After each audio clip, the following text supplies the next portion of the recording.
ರವಿ ಕರೆ ಮಾಡಿದ್ದಾರೆ ಮಂಡ್ಯದಿಂದ. ರವಿ ಸರ್ ನಮಸ್ತೆ. ಸರ್ ನಮಸ್ಕಾರ ಸರ್. ಈಗ ಏನು ಮಾಡೋದು ಸರ್ ಇದಕ್ಕೀಗ? ಸರ್ ಹಲೋ, ಹೇಳಿ ಹೇಳಿ. ಹ್ಞೂ ಸರ್, ಏನು ದೈವ ಆರಾಧನೆ ಬಗ್ಗೆ ಇವರು ಬೇಡ ನಿಲ್ಲಿಸ್ಬೇಕು ಅಂತ ಹೇಳ್ತಾರಲ್ಲ, ಹಾಂ, ಅದು ನಮ್ಮ ಸಂಸ್ಕೃತಿ ಹೇಗೆ ಉಳಿಯುತ್ತೆ ಸರ್ ಇದು ಹಿಂಗೆಲ್ಲ ನಿಲ್ಲಿಸಿದಾಗ? ಅಲ್ವಾ? ಹಾಂ, ನಮ್ಮ ಮಕ್ಕಳು ಬರಿಗಳಿಗೆ ಮುಂದಿನ ಪೀಳಿಗೆಗೆ ಆಗ್ಬೋದು, ಜನಾಂಗ ಯಾವ್ದಾರ ಆಗ್ಬೋದು, ಆದರೆ ಅವಮಾನ ಮಾಡಬಾರ್ದಲ್ವಾ?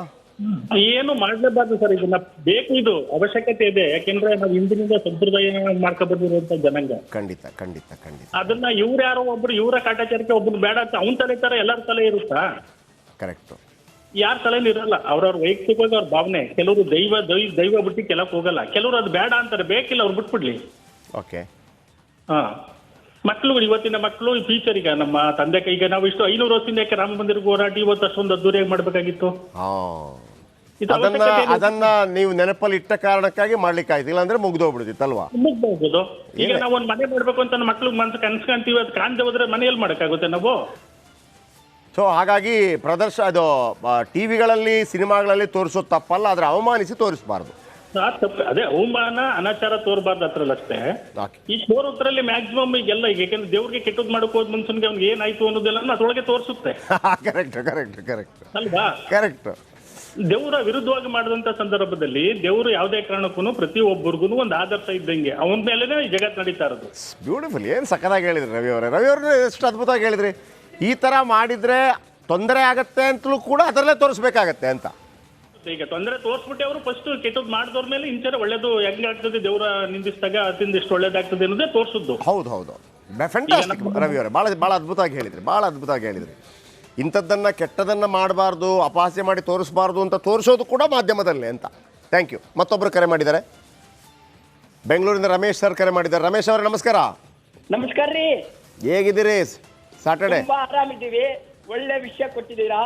ಸಮಾಜಕ್ಕೆ ಒಳ್ಳೆ ತಿಳುವಳಿಕೆ ಅಂತ ವಿಷಯ. ತುಂಬಾ ವಂದನೆಗಳು ನಿಮ್ಮ ಈ ವಿಷಯಕ್ಕೆ. ಓಕೆ. ಸೊ ಹಾಗಿದ್ರೆ ಟಿವಿ ಮಾಧ್ಯಮಗಳಲ್ಲಿ, ಸಿನಿಮಾಗಳಲ್ಲಿ ದೈವಾರಾಧನೆ ಅಥವಾ ದೇವರ ವಿಚಾರಗಳು ತೋರಿಸ್ಬೋದು, ತಪ್ಪೇನಿಲ್ಲ. ತೋರಿಸಬಹುದು. ಈಗ ನಮ್ಮ ದೇವರು ಬಂದಾಗ ನಾನು ನೋಡ್ತೀನಿ, ಬೇರೆ ದೇವರು ಬಂದಾಗ ಬೇರೆಯವ್ರು ನೋಡ್ತಾರೆ, ತಪ್ಪೇನಿಲ್ವಲ್ಲ ಅದರಲ್ಲಿ.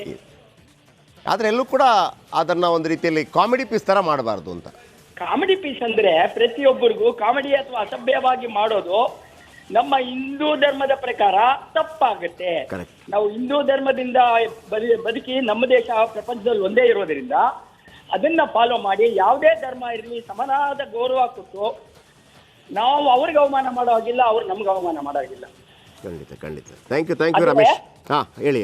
ಒಂದು ಸತ್ಯ ಅಡಗಿದೆ ಸರ್. ಏನಪ್ಪ ಸತ್ಯ ಹಿಂದೆ ಅಡಗಿರೋದು ಅಂದ್ರೆ, ನ್ಯಾಯಾಂಗ ತೀರ್ಮಾನ ಮಾಡ್ಬೇಕು ಏನಾದ್ರು ತಪ್ಪು ಅಂತಿದ್ರೆ. ನ್ಯಾಯಾಂಗದಲ್ಲಿ ತೀರ್ಮಾನ ಕೊಡುವಾಗ ಕಾನ್ಸ್ಟಿಟ್ಯೂಷನ್ ಆಗ್ಲಿ, ಪಾರ್ಲಿಮೆಂಟ್ ಮಾಡೋದಿರ್ಲಿ, ಅಸೆಂಬ್ಲಿ ಮಾಡೋದಿರ್ಲಿ, ಮನುಷ್ಯ ಮಾಡೋ ರೂಲ್ ಅದು. ಸರ್ ಈಗ ನ್ಯಾಯಾಂಗ ಅಂದ್ರೇನು? ಪಂಚಾಯತಿನೇ ಅಲ್ವಾ? ಪಂಚಾಯತಿ ಅದೆಲ್ಲ ಮಾಡೋದು ಯಾರು ಅಂದ್ರೆ ಮನುಷ್ಯ. ಕರೆಕ್ಟ್. ಮನುಷ್ಯ ಮಾಡೋ ರೂಲು ಪ್ರಕೃತಿ ನಿಯಮ ಅಥವಾ ಸಮಾಜದ ನಿಯಮಕ್ಕೆ ವಿರುದ್ಧವಾಗಿದ್ರೆ ನ್ಯಾಯಾಂಗದ ತೀರ್ಮಾನ ಏನು ಅಂದ್ರೆ, ಮನುಷ್ಯ ಮಾಡಿರೋ ವಿಧಿಗೆ ಗೌರವ ಕಮ್ಮಿ ಕೊಟ್ಟು ಪ್ರಕೃತಿ ನಿಯಮ, ಧರ್ಮದ ನಿಯಮ, ನ್ಯಾಯಾಂಗದ ನಿಯಮ, ಸಮಾಜದ ನಿಯಮನ ಗೌರವಿಸಿ ತೀರ್ಮಾನ ಕೊಡುತ್ತೆ ನಮ್ಮ ನ್ಯಾಯಾಂಗ. Yes, thank you. ಭಾಳ ಅದ್ಭುತವಾಗಿ ಹೇಳಿದರು ರಮೇಶ್ ಅವರು ಹೇಳಿದರು ನೋಡಿ, ಮನುಷ್ಯ ಮಾಡುವಂಥದ್ದು ಅದು ಪ್ರಕೃತಿಗೆ ವಿರುದ್ಧವಾಗಿದ್ದರೆ ಅದು ಸರಿನಾ ತಪ್ಪು ಅಂತೇಳಿ ನ್ಯಾಯಾಂಗ ತೀರ್ಮಾನ ಮಾಡುತ್ತೆ. ನ್ಯಾಯಾಂಗ ಅಂತ ಹೇಳಿದ್ರು ಕೂಡ ನಮ್ಮ ಜನರನ್ನು ಕೇಳಿ ತೀರ್ಮಾನ ಮಾಡುವಂಥದ್ದು. ಹಾಗಂತ ನೀವು ಮಾಡಲೇಬೇಡಿ ಅಂತ ಹೇಳೋದು ತಪ್ಪಾಗುತ್ತೆ. ಒಳಿತು ಕೆಡಕು ಎರಡನ್ನೂ ಕೂಡ, ಅಥವಾ ಈ ಥರ ನೀವು ಏನು ಅವಮಾನಿಸುವಂಥದ್ದು ಮಾಡಿದರೆ ಸರಿಯಲ್ಲ ಅಂತ ಸಂದೇಶ ಕೊಡಬೇಕಾದ್ರೂ ಕೂಡ ಸಿನಿಮಾದ ಮುಖಾಂತರ ಮಾಡಿಸ್ಬೇಕಾಗತ್ತೆ. ಈಗ ಡಾಕ್ಟರ್ ರಾಜ್ಕುಮಾರ್ ಅವರ ಸಿನಿಮಾಗಳು ಬಂದಿತ್ತು, ಅದರಲ್ಲಿ ಡ್ರಿಂಕ್ಸ್ ಬೇಡ ಅನ್ನೋದನ್ನು ಆ ಡ್ರಿಂಕ್ಸ್ ಮಾಡ್ತಾ ಇರೋ ಹುಡುಗರನ್ನು ತೋರಿಸ್ಬಿಟ್ಟು ಹಿಂಗೆ ಮಾಡಬೇಡಿ ಅಂತ ಹೇಳಬೇಕಾಗತ್ತೆ ಅಂತ. ಆ ದೃಶ್ಯ ತೋರಿಸಲೇಬೇಡಿ, ರಾಂಗ್ ಹೋಗುತ್ತೆ ಅಂದರೆ ಇಲ್ಲ ಹಂಗೆ ಮಾಡಬೇಡ್ರಪ್ಪ ಅಂತ ಹೇಳೋದಕ್ಕೆ ಅವಕಾಶ ಆಗಿರುತ್ತೆ. ಜನಾಭಿಪ್ರಾಯ ಒಂದು ರೀತಿಯಲ್ಲಿ ಇವತ್ತು ಫುಲ್ ಡೇ ನಾವು ಅದರ ಜನಾಭಿಪ್ರಾಯದ ಬಗ್ಗೆ ಮಾಹಿತಿ ಕಲೆ ಹಾಕುವಂಥ ಪ್ರಯತ್ನವನ್ನು ಮಾಡ್ತೀವಿ. ಈಗ ಒಬ್ಬರು ಹೇಳಿದರು, ಈಗ ರಾಮ ಮಂದಿರ 500 ವರ್ಷಗಳ ಹೋರಾಟ. ಒಬ್ಬ ಮನುಷ್ಯ ಎಷ್ಟು ವರ್ಷ ಬದುಕ್ತಾನೆ? 60-70 ವರ್ಷ ಬದುಕ್ತಾನೆ. ಅವನ ನಂತರ ಅದು ಹೆಂಗೆ ಗೊತ್ತಾಗಬೇಕು? ಅದನ್ನು ಮುಂದಿನವನಿಗೆ ಸಾಗಿಸಿದ ಕಾರಣಕ್ಕಾಗಿ ಗೊತ್ತಾಯಿತು.